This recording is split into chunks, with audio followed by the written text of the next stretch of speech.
Bonjour chers serviteurs audacieux, bienvenue dans notre émission chrétienne intitulée Le Pain matinal, une émission du ministère Ta Seconde Chance. Je suis Dr Dorian et je vais nous conduire dans la rubrique Exhortation.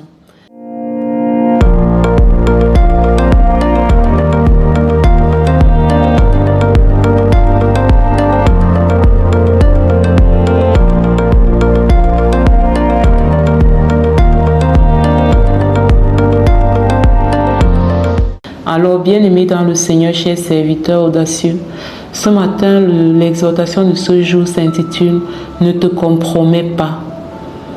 Notre texte de base, c'est 1 Pierre 1, verset 7, où il est écrit « Afin que l'épreuve de votre foi, plus précieuse que l'or périssable, qui cependant est éprouvé par le feu, ait pour résultat la louange, la gloire et l'honneur lorsque Jésus-Christ apparaîtra. » Amen.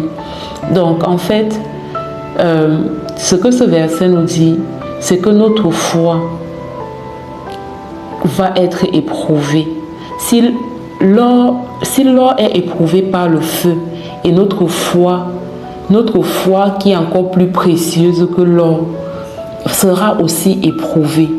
Et ce verset nous encourage à passer le test en fait, afin que l'épreuve de notre foi ait pour résultat la louange, la gloire et l'honneur lorsque Jésus-Christ apparaîtra.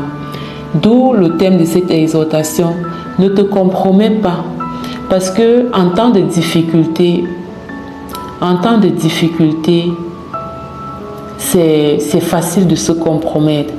Le temps de difficulté est la période où tu vas être testé, où ton intégrité va être testée, où ta justice, ta droiture va être testée, ta fidélité va être testée, ta loyauté va être testée.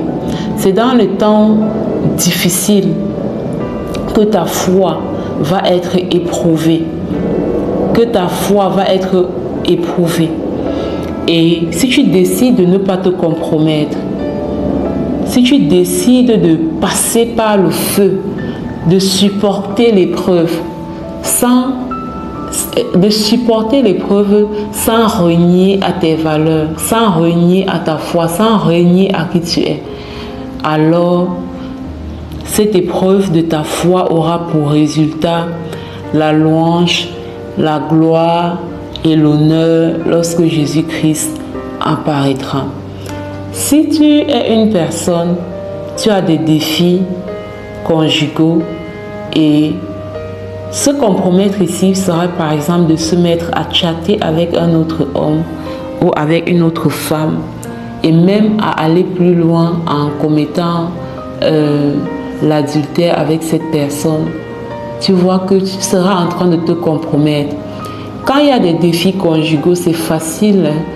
On se dit, je vais accorder mon attention à une autre personne qui me donne de l'attention, qui me donne de l'affection. Mais c'est une tentation de l'ennemi.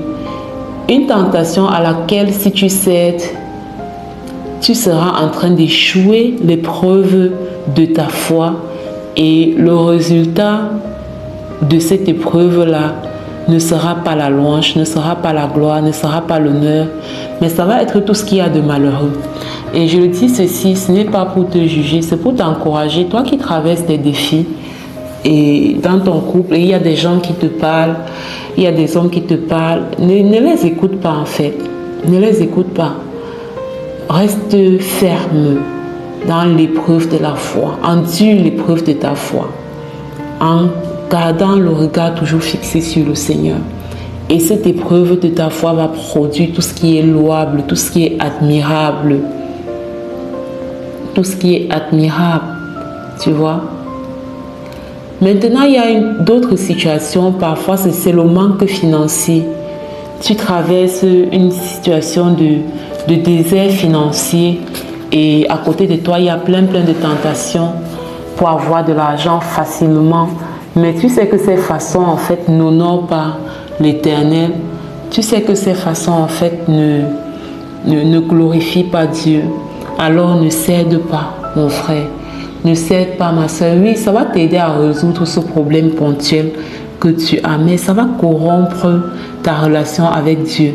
Ça va corrompre ta destinée, ça va corrompre ta vie en fait. Et ça n'aura pas de résultat, la louange, la gloire et l'honneur lorsque Jésus-Christ apparaîtra. Alors, compte sur le Seigneur et supporte, endure l'épreuve de ta foi. Accepte d'être passé, d'être éprouvé par le feu, comme l'or. Tu vois, ça ne va pas te tuer. Cette douleur que tu ressens en ce moment, ça ne va pas te tuer. Elle finira par passer. Mais il ne faudrait pas te compromettre pour la digérer. Il ne faudrait pas te compromettre parce que tu veux comme vite passer à autre chose. Tu es fatigué d'avoir mal. Non. Endure l'épreuve de ta foi et décide que tu ne vas pas échouer cette épreuve.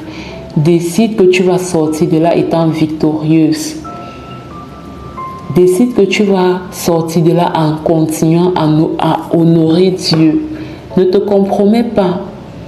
Ne te compromets pas, mon frère. Ne te compromets pas, ma soeur. Ne te compromets pas. Je ne sais pas à quel test tu fais face en ce moment. Je ne sais pas à quel défi tu fais face. Mais refuse la compromission. Refuse de te compromettre. Peut-être depuis tu essaies de voyager, les projets d'immigration, mais les choses ne vont pas comme tu veux et on t'a proposé plein d'affaires pour te compromettre, pour tricher en fait. Et subitement on a oublié que tu étais chrétien et toi-même tu as oublié que tu étais chrétien et tu as dit c'est pour voyager. Ne te compromets pas, même si c'est pour voyager. Ne te compromets pas, notre Dieu est fidèle. Notre Dieu est fidèle et ses voies sont tellement insondables. Quand tu travailles, quand tu te bats à rester fidèle, lui-même, il se souvient de toi. Et au temps convenable, au moment voulu par lui-même, il ouvrira les portes. Il ouvrira les portes pour que tu puisses aller dans le droit chemin. Il ouvrira les portes pour que tu puisses retrouver ta joie, pour que tu puisses retrouver ton bonheur. Alors ne te compromets pas, mon frère. Ne te compromets pas, ma soeur. Garde ta foi en Jésus-Christ, quels que soient les vents et les tempêtes qui s'agitent autour de toi. Ça ne fait que s'agiter et ça finira bien par se calmer. Sur ce, je passe la parole à la servante de Dieu, Lina, qui va nous amener dans la proclamation de la parole. Soyez abondamment bénis. Shalom, shalom.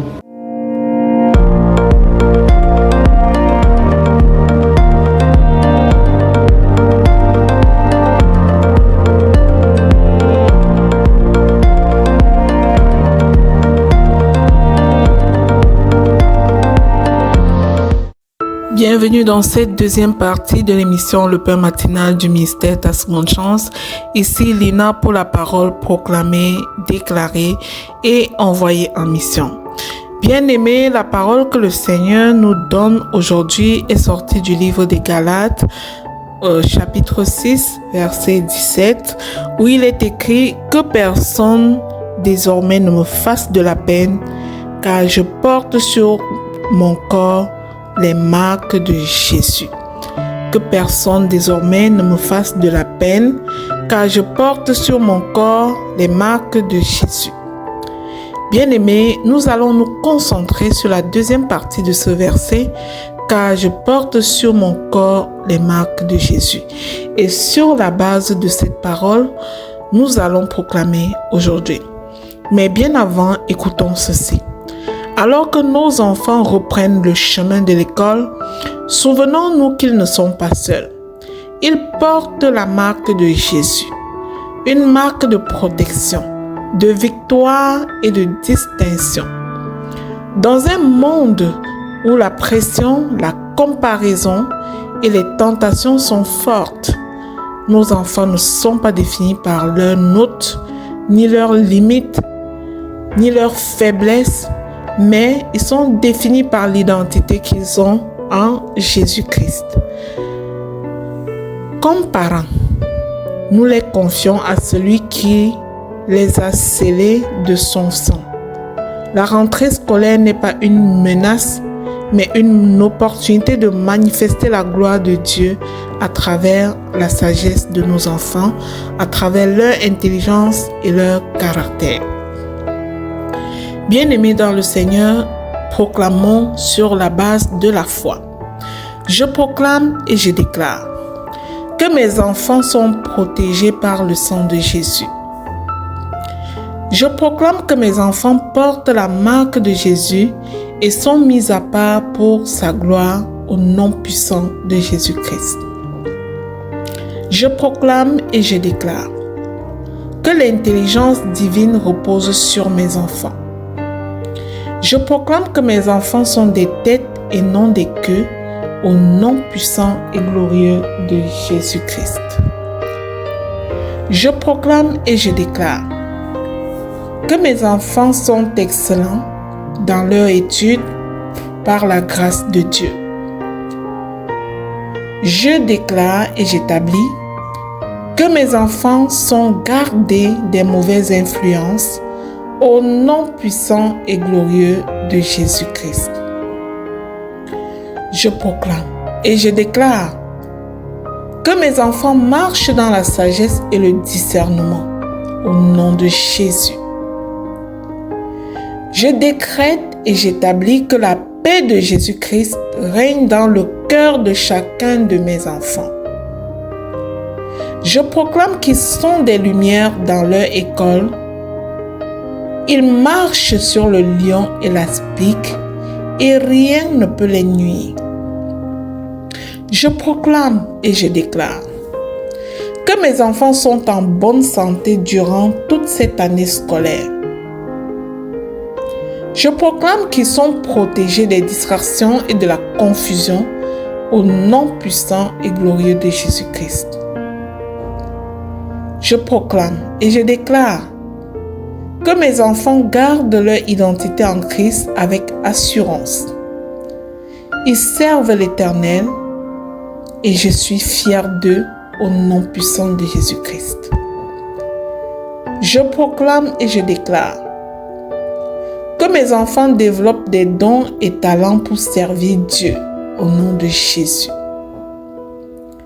Je proclame que mes enfants surmontent toute peur, toute anxiété scolaire, toute angoisse au nom puissant et glorieux de Jésus-Christ. Je proclame et je déclare que mes enfants portent la joie et l'espérance autour d'eux. J'annonce qu'ils sont équipés pour être des leaders selon le cœur de Dieu au nom puissant et glorieux de Jésus-Christ. Je proclame et je déclare que l'année scolaire de mes enfants sera une année de témoignage, de victoire dans le nom de Jésus. En Jésus-Christ, nous sommes plus que vainqueurs. Nous sommes une famille bénie et prospère à tous égards au nom puissant et glorieux de Jésus-Christ. Je scelle et sécurise ces proclamations dans le sang précieux de Jésus. Elles sont oui et amen dans la vie de mes enfants, dans la vie des enfants de chaque bien-aimé qui proclame aujourd'hui avec moi au nom puissant de Jésus-Christ. Amen, amen, amen. Bien-aimé, si ces proclamations te parlent, je te prie de t'y abonner et de partager au suivant pour être à ton tour un canal de bénédiction pour les autres. Amen.